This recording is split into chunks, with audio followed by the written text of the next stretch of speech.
I'm back, baby. Yeah! Yeah! I love it. Came back.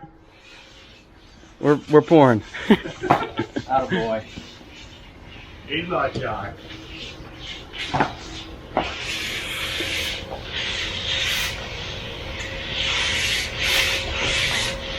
We turn that into a t-shirt contest. Don't even say who it is. But guess who's back? Yep. There you go. First one to get it. What's today's date? June 3rd. 3rd. June 3rd.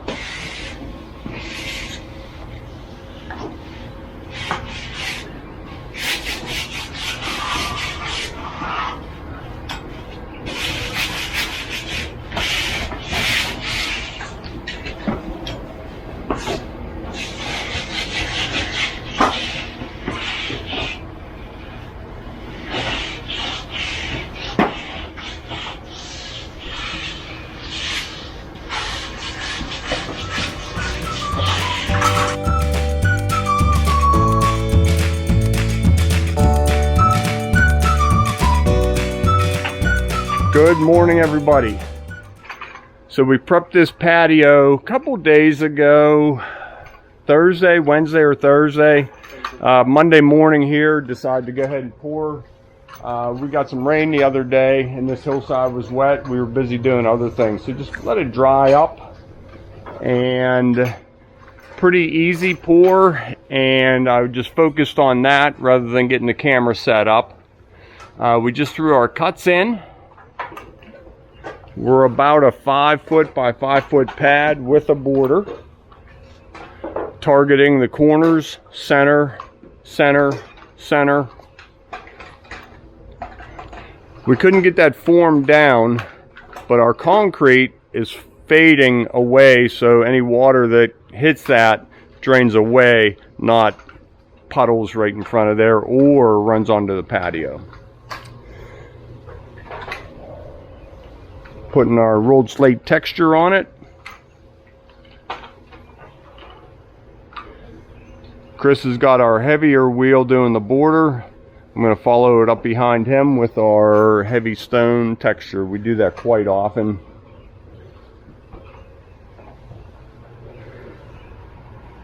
This is how Steve goes down the joints with the little wheel. Sometimes the big wheel leaves a big bare spot as you roll over the joint. And then you don't even have to really roll the joints too much. What do we call that? Smushage. Yeah. Smush the joints shut. Usage, smushage, I don't know. We got a lot of words.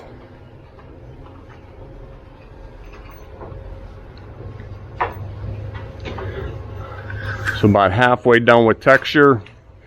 We have a couple of these wheels. Tommy took a couple guys over and he's pouring another patio. Same texture. 2 patios. We have about 18 different things to pick from, and they picked the same exact thing. So fortunately this isn't a real big patio. 5 yards of concrete. Just under, maybe it's right around 350 square feet. We poured the edge a little thicker using our broken stone liner. It ate up a little bit of concrete. That's why it took 5 yards. I'll give you another spray here, Steve, as soon as you're ready. Jim's hitting that on a 45, hitting it straight, giving the wheel a flip, changing up the pattern.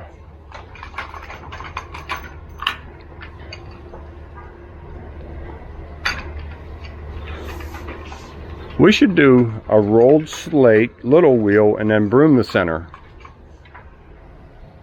We should not. We should not do that.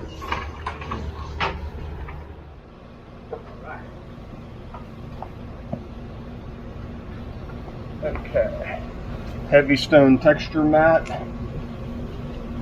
We have smaller ones that I cut to 12 inches that fit in here real nice. They did not make it in the truck today.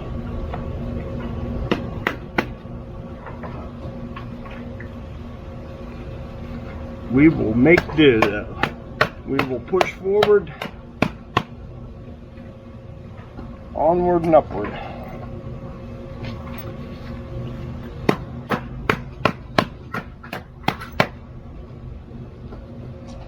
I really like giving the border a highlighted texture.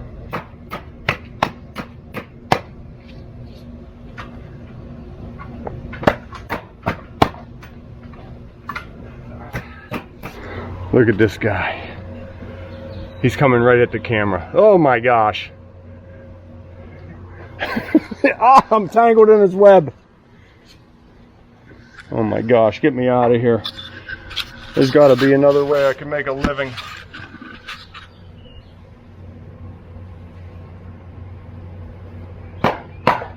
Spiders freak me out, especially when they're crawling on me.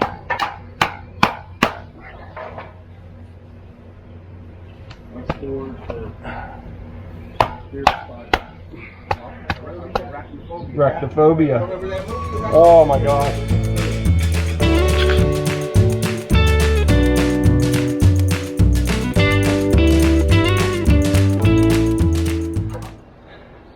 Okay, heavy stone is all done. See anywhere I should hit, Tom? Looks good. I like that texture. That is nice. Now, like right there, you can see how they got smashed shut a little bit. Tomorrow, when we come over to clean and color, we can take a grinder and open that up if we decide to do that. But sometimes a little variation, you know, doesn't look bad. They actually make a wheel to go in and chip that edge up and give it a broken stone edge along that face. Okay, Steve's pulling the forms off. I'm going to get the machine fired up in 2 minutes, get this edge cleaned up. Okay, while I have a minute, I just wanted to take a quick minute and, for one, thank everybody for watching the channel, staying with us for 4 years. I see a lot of the same names in comments, video after video, and I just wanted to say I really appreciate you guys watching all of our videos, taking the time out of your day to leave a comment, and other people throw out suggestions how we could do it, and I do try and look at those, as many of those as I can. And I've actually changed some of the things we do, some of our techniques, and then I also get videos or comments saying, you know, hey, thanks for that, we tried it and it really does work. You know, appreciate you showing your years of experience. So with that being said, I've been in business for 40 years now, and we've come a long way. I have a great crew, couldn't do it without them, and we knock out a lot of work. And people ask me, friends of mine in the business, friends of mine that I just hang out with, I'm talking here. So they say, why are you doing YouTube? Sure, I would love, like victory, I would love to have 500,000 subscribers plus. But what the channel is doing for me is it is getting us so much work and good work. People will call for a patio and so forth, and Donna will give them our website and give them our YouTube channel, and by the time we get there in 2 weeks to give them a quote, they already know us. It makes the nighttime meetings go so much quicker. They say, hey, I watched this video, this is what I want. I like how you did that. They know how much mess we're gonna leave it. There's no surprises because they've already watched, I don't know, a half a dozen to a dozen videos, seeing exactly what to do, what we do. So that has been a huge help, and if that's all I get out of the channel, I mean, what more could I ask for? So Filming Tom, filming YouTube. I got cameras going everywhere. I love it, sort of. So, you know, viewers, subscribers say, hey, you know, your channel deserves more subscribers. Couldn't agree more, but I'm okay where we're at. I really truly am. It gives me a chance to get back to more and more of the comments that people are reaching out to us. We're having some fun with e-bikes that show up. I got a couple more coming in, and I really enjoy them. We have other little products coming in. I would love a big time sponsor. We'll see where it goes. And also, like I said, I've been in business 40 years. I'm sort of working my way out. Within about 2 to 3 years, you're probably not going to see me in the videos very much, or unless I'm up at the garage, you know, on the sawmill or a digging project or something like that. It'll be these guys taking it and running with it. So I think that would be neat to watch, switching the business over. Who knows? My kids, the crew, they could take this job to the whole next level. Maybe I've been holding them back. Maybe not. So I just wanted to talk about that real quick. Sorry I sort of went on. I knew that was going to happen. Back to concrete. Okay, Steve's just pulling our step liners off. When we can, we just bring them right over and hit them with a garden hose or a pressure washer right now. And they'll be clean and ready to use.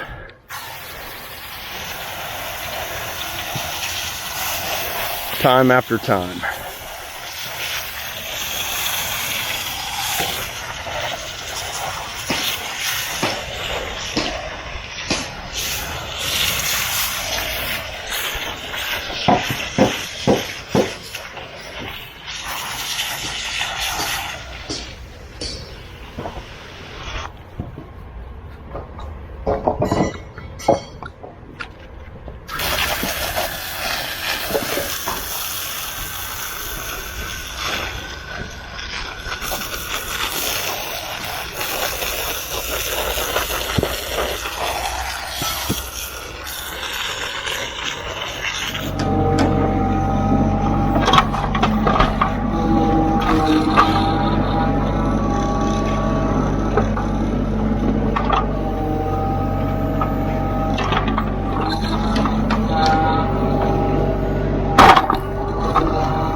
Just step on it, it'll go.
We made it. Okay, don't forget your caution tape. Now if somebody walks on it, what more could we do?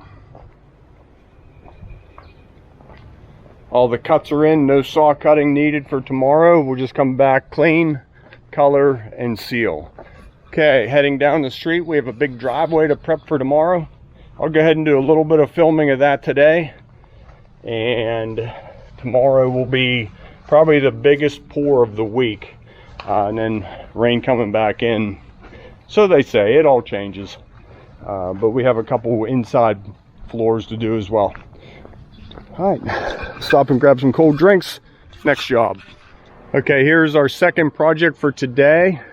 This turnaround, I believe it's 25 by about 30, 35 feet. Then it necks down to a 14-foot wide driveway all the way up to the street. Nice and wide approach here. This is where I used to work in high school.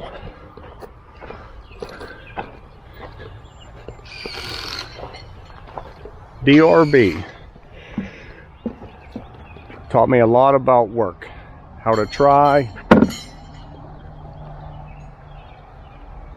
and just keep pushing forward. So this is all going, they ripped this out on Friday last week. Here we are Monday afternoon, we're gonna get them a new driveway.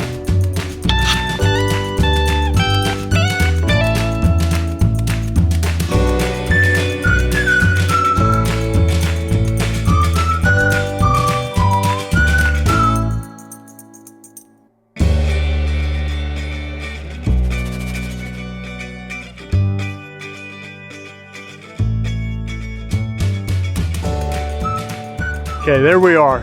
We got our center spreader in. 8'5", 8'5", 8'5". This one curves all the way up. Now we're even through the driveway portion up there where the buggies are sitting. And this one, we'll just take a dog leg off to the side. That way it eliminates our little slivers of a point.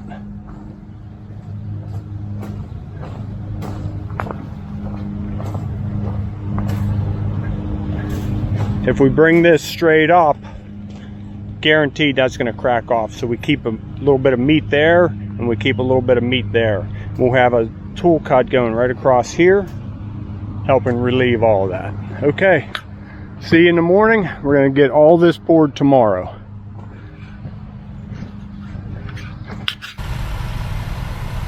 What a gorgeous day. About 6:30, off and running. Okay, started getting it down here. I'll get you set up here. We'll talk real soon. No time right now. Need a sip in that, or are we good? Probably want to sip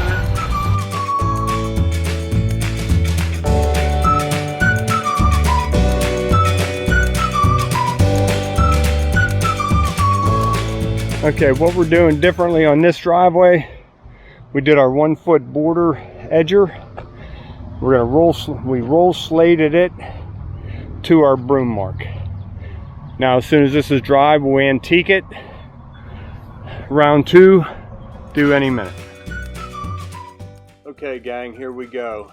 We get our butts kicked coming up this hill.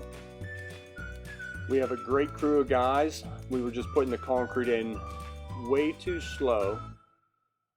It was starting to set, and we had to bull float as we were going, coming up through that bottom section.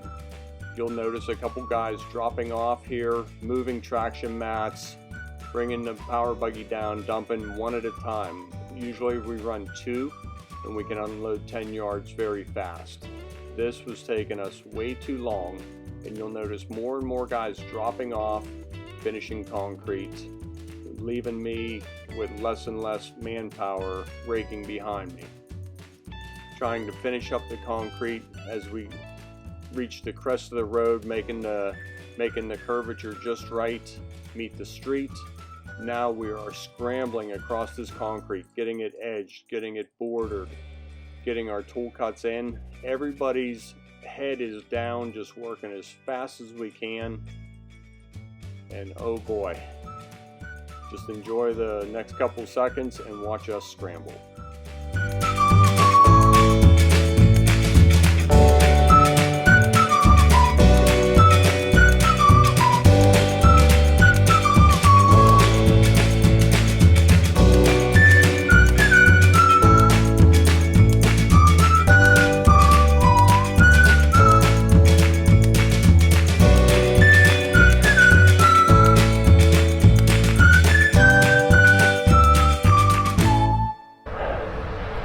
Okay, gang, there it is, all done.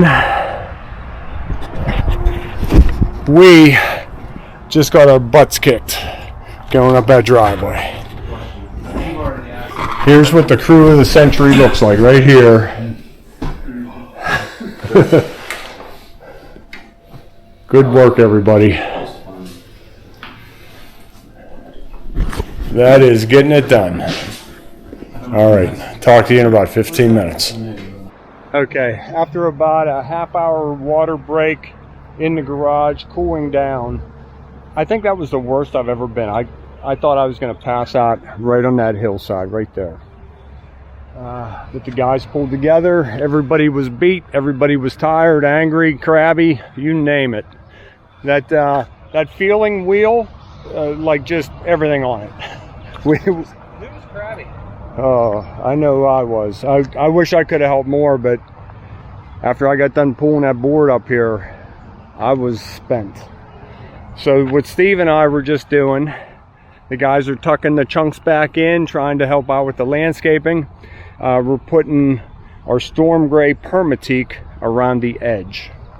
This is our last pour. It's still a little bit soft. It's hard to believe, huh, the way we were scrubbing on it. But whenever it comes to brushing and swirling the permateak on, it is just a little bit soft. But let me show you a little bit of that, and then we'll go back to time lapse or just close this video out. It's looking good.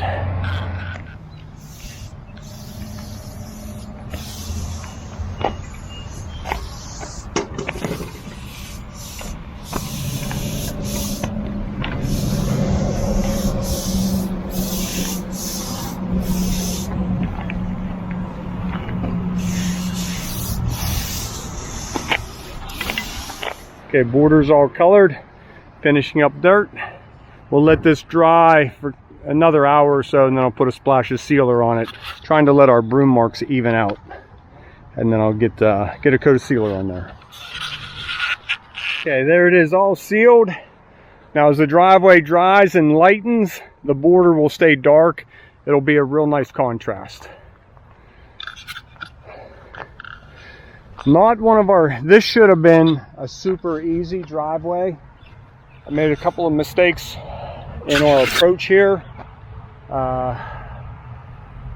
Yeah, but I think it looks very nice. The guys worked exceptionally hard. Look how straight our joints go down in there. Should come. Yeah. I wish we had a better, more consistent broom mark. That's about the only thing I'm seeing, and we all know that's going to fade and blend in about 2 days. But it was a lot of hard work, and it really didn't have to be. I should have stuck to the original plan and just on one strip at a time. Yep, we're all locked down. With everybody here today, we had like 7 or 8 guys here. I decided to pour the end pad with the number 1 pad. Spread us thin, came up a little bit short, but it is what it is. We got it. Thanks for tuning in to Concrete with Hosses.